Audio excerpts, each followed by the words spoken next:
Stuart Young is not only uncouth, he's a liar. Even for a rush decision on a cabinet note, the cabinet note would have had to be done up by the public servants and the permanent secretary of whichever ministry brought the note. So whichever ministry is giving this so-called compensation to the families of the dead Paria divers and the one survivor, that note would have had to be drafted. It would have had to go to that minister's desk. The minister would have had to read it, change English, add, subtract, make recommendations. Those recommendations would have gone back to the permanent secretary. The permanent secretary would have had to make those changes, type it up, put the cabinet note in a red file, final draft, and send it back to the minister's desk. The minister would have had to read it, make sure everything is good, and then approve it in the red file, send it back to the permanent secretary. The permanent secretary would have then put it in a car for the ministry's driver to take it to the cabinet secretariat. The cabinet secretariat would have received that cabinet note no later than Monday night, Tuesday morning early. On Tuesday, all cabinet notes for the cabinet meeting on Thursday copies would have been made and would have been placed in a sealed briefcase or electronically sent to each and every cabinet minister so that they could read, they could vet, and they could prepare the agenda for the cabinet meeting on Thursday. So Stuart Richard Young would have had time to meet, to talk, to discuss with the Paria families, the families of the dead divers and the survivor, their lawyers, their attorneys, and so on, at any point. Having said that, the mere fact that this man runs to the media to try to announce something and doesn't realize that what he is doing is distasteful, disgraceful, disrespectful to dead people and their children and their survivors shows you that this man is clueless, that he's underdeveloped character-wise, mentally, cognitively, and as a human being. Furthermore, if anything was to be done, don't you think it should have been done in full consultation with the Paria divers' families and their attorneys? There is a court case going on because of inaction for 3 years.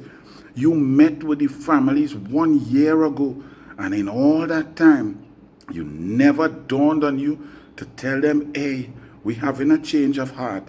Our hearts are moving from stone and coal. They're getting some sort of blood flow, and we're thinking about giving you a pittance to show you that your loved ones actually existed on this planet. We're thinking about that. We ain't sure about the number. And to y'all who say $1 million for family, most of them fellas have children, loved ones, dependents, family of 4, $1 million. These fellas were young. They could have worked for 50 more years to support their families. Average salary of a diver, that risky diver, $12,000 to $22,000 per month. Stuart Richard Young is Prime Minister only until April 28, 6 p.m. on that Monday. And he made sure he will get a pension of $90,000 per month till he dead. And he look like he evil, so he go live long. So $32 to $40 million.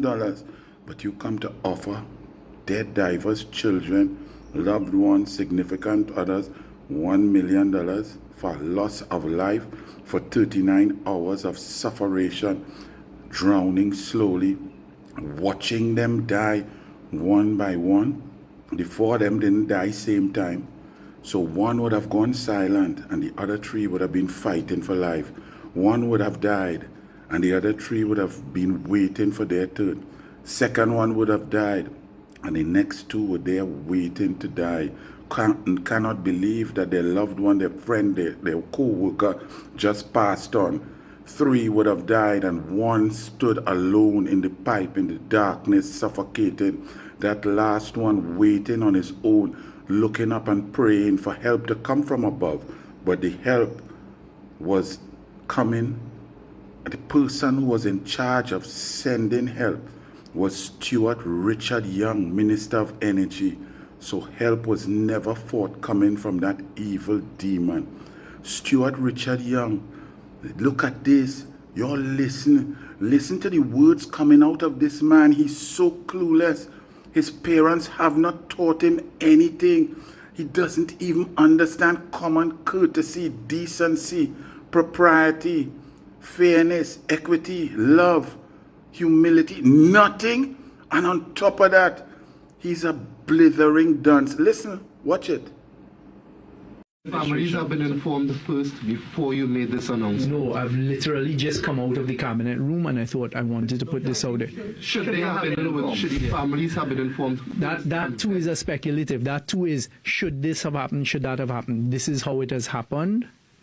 There was no way leaving the post-cabinet, leaving the cabinet to come directly to post-cabinet, which is what I did.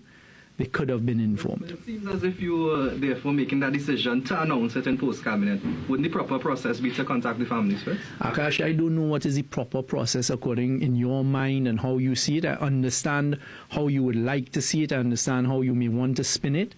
These are the facts. This is what has happened. On election day, vote UNC.